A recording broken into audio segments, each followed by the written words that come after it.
What's up, guys? It's Professor Gnome, and today I'm going to be looking over the top 5 best decks for like new and beginner players who are looking to enter competitive play and kind of explore some of the better options, in my opinion, for decks that aren't very complicated to play, are pretty new user friendly, have pretty simple win cons, and allow for new players to enter the game, play at a higher competitive level, but also learn the game at the same time and are relatively easy to build on PTCGO. Most of the pieces already being given to you or are pretty easy to build.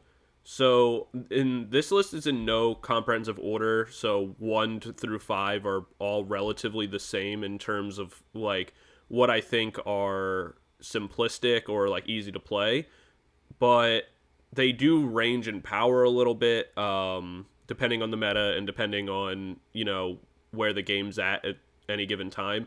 So feel free to go through all of them. I'll put up deck lists for each one as we go through. And yeah, let me know what you guys think, and make sure to recommend any other decks that you think are really good for beginners or new players down in the comment section below. Just so in case none of these decks catch somebody's eye, maybe they find something in the comments they really enjoy. But I think we'll get started with number 5, and that's going to be Gholdengo EX. I think Gholdengo EX is really, really good for new players. It's fun, drawing a whole bunch of new cards, being able to go through your deck really quickly. The strategy is relatively simple, with just trying to get as many energies into your hand to attack with as possible. Doing that through different draw supporters like Worker in order to remove Path to the Peaks. Using things like Earthen Vessel, or like in my own list, I ran Letters of Encouragement that I think is really good.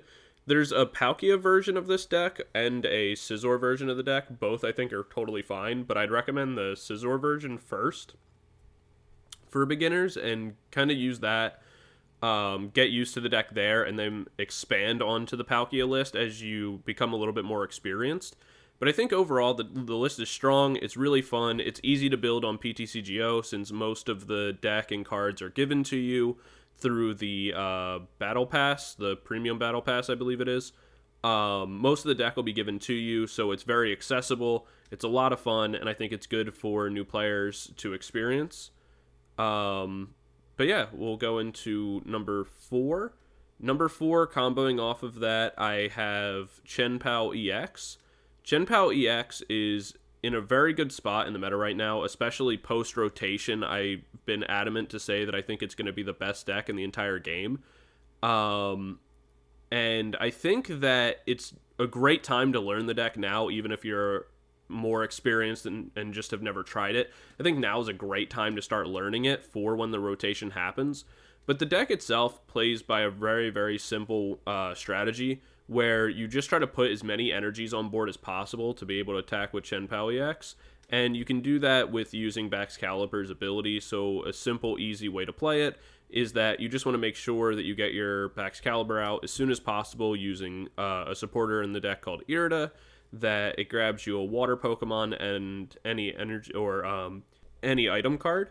And what that'll allow you to do is that you can grab the rare candy right from your deck, place the Frigibax down, place your Baxcalibur down with the rare candy, and go from there. It's a super, super straightforward deck, and it doesn't take very long to be able to kind of learn it and get used to how it feels. If you want to get a little bit more complicated with the deck, you can add in Iron Hands and an Electric Energy and be able to use that. But even that, I wouldn't say adds much complication to the deck. I think really the only thing that you'll need to kind of get used to is you won't have many options to retreat with, and so having to use things like Cross Switcher adds a little bit of complexity to the game, but I think it's a great way to start learning the game, getting used to abilities and how things function, and really sets you up in a great place to continue to move forward in the game, understanding the rules, learning how to play, and things like that. I would highly recommend Chien-Pao for brand new players, and plus, the fun side of Chien-Pao, and I think it's what attracts so many players to it, is the fact that hitting damage numbers with Chien-Pao, just being able to hit insane damage numbers, like I've dropped 500 plus, just dropping all your energies at one time, is a ton of fun, and it's really, really cool to just see those giant damage numbers rack up. So I would highly recommend Chien-Pao for anybody looking for a way to enter the game. I think you can get, like when you start your account, I think you get a Chien-Pao deck, and I would highly recommend that as something to upgrade. And the deck overall is pretty cheap to build on PTCGO. It's not a lot of credits, so I would highly recommend it. Going into number 3, we have Snorlax Stall. Snorlax Stall is very interesting because I think it is extremely new player friendly in order to learn it and kind of understand the deck, and it's pretty punishment free. The only thing I will say is that it's a very unique style of play because it is like a stall and control style deck. It's definitely not everyone's favorite play style or everyone's favorite to play against, but I think it's pretty unique, and I highly recommend it if you're looking for an extremely simple way to play the game. If you feel like you need to learn the game, but you still need a little bit more time and doing a lot of, combination plays, something like using Chien-Pao, having to use Pokestop, use other cards, search stuff out, get everything mixed together. If you just want an extremely simplified game state and you're just looking to play a couple cards at a time and really just learn the intricacies of the meta and a single deck, then Snorlax Stall is perfect for you. You're able to kind of just sit back, have a pretty chill game, not have to worry about too much, and you're allowed to kind of pick and choose the options and the way that the game plays out through dictating most of the game state, either by using something like Misfortune Sisters or using something like Erica's Invitation in order to pick and choose what's in the active and really just be able to control what's happening in the game and how the game is going, using things like Echoing Horn to put something onto the bench and be able to manipulate it that way, and just kind of rocking out. You can make changes to the deck if you want, where you can add things like Mimikyu EX or Crabominable or other options and really kind of make it your own as you get more experience with the deck and whatever your local meta is kind of responding to the most. Being able to make some different alterations to the deck in order to benefit you could always be good, and I think that's where the skill in Snorlax Stall kind of comes in and shines. Everyone can learn the basics of it and kind of succeed relatively fine. It's where when you have to adapt and kind of edit the list a bit, that's where the skill kind of shows, and I think that's where it's really good for new players because you'll be able to learn the list and then slowly learn that ability to change up your deck, figure out what's working, what isn't, and kind of learn how to edit decks and change things for your own local meta or your online meta, and kind of customize it to the way you feel is best. And I think that's a really good skill that a lot of people miss out on through playing other decks, something like maybe like Roaring Moon, for example, where it's like you either win or you lose off just dumping through your deck, and most people don't learn the skills of adjusting their deck to really fit it for whatever is the most important at the time. And I think Snorlax Stall really highlights like that ability and what you need to be able to do. Going into deck number 4, I would say Charizard EX really is in a great spot right now. I think the deck is very simple to play. It's extremely powerful, one of the better decks in the meta as a whole, and definitely teaches you some good choice making abilities, like knowing what to grab with your Pidgeot EX is definitely a good thing. The deck's pretty simple to learn the basics of, but then you can get into the like more intricate angles of it using things like what to choose with your Pidgeot, learning how to use the counter cards in your deck, such as like a Professor Teros scenario or something like that, in order to kind of play around the Snorlax Stall matchup. Like, these are the intricacies that you'll learn as you play the deck more, but while you have it and like while you're using it, you kind of are in a great place to learn the basics, kind of get an understanding of the deck, and be able to succeed to a pretty good level while you get those other skills and kind of build upon it as the game goes on and as you get more experienced in the meta. So I'd really recommend Charizard EX is a really powerful deck that is pretty easy to play and very new user friendly.